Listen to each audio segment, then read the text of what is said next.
Bueno, en principio la oportunidad que se me daba de volver a jugar en plata es lo que me he decidido un poquito en venir hacia aquí.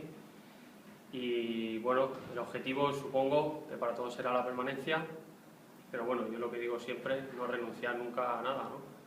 Y hacerme venir aquí, bueno, conocer a la gente, algún jugador solo he jugado con ellos. Mi entrenador, tuve la suerte también con Xavi coincidir mi primer año de senior en Marfil, en el B. Y bueno, conocer mucho del club, no te voy a engañar, no conozco mucho cómo funciona tema base o tema tal, pero bueno, Xavi conozco cómo trabaja y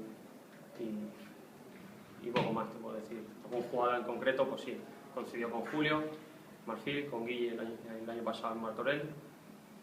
Y jugador por jugador, pues, lo que he jugado contra ellos, conozco lo de jugar.